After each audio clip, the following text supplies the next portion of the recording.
Le thérapeute n'a pas le pouvoir de guérir l'autre. Le décodage biologique, en fait, c'est une démarche active dans laquelle la personne va aller à la rencontre d'elle-même. Elle va aller à la rencontre de son histoire. Et il n'y a qu'elle, en fait, qui peut, en recontactant les chocs qu'elle a vécus, en traversant ses émotions, en les exprimant, il n'y a qu'elle qui va pouvoir se libérer. Le thérapeute est là, en fait, pour lui permettre de voir, d'entendre ce qu'elle ne voyait pas, qu'elle n'entendait pas. Mais après, ça va être à la personne de faire le travail.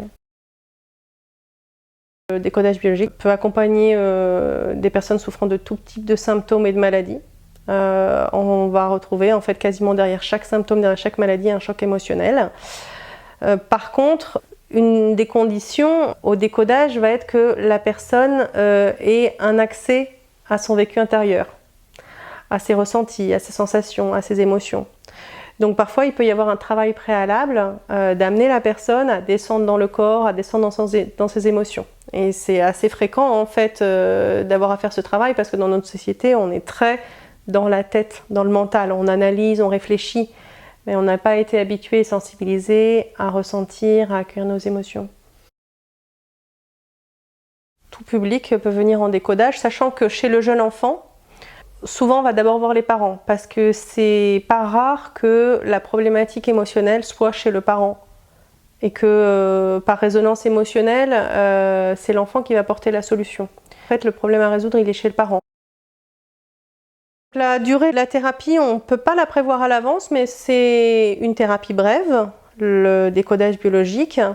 En général, c'est entre 1 à 10 séances.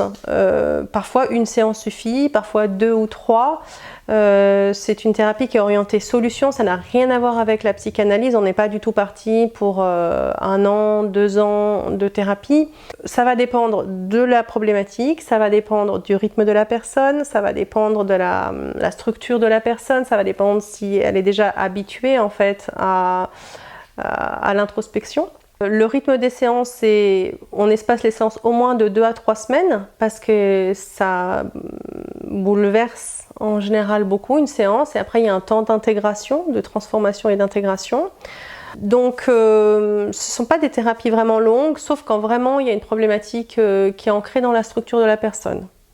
Par exemple, s'il y a une dévalorisation profonde, si la personne a un grand manque de confiance et d'estime d'elle-même depuis l'enfance, ça peut demander plus de temps à traiter.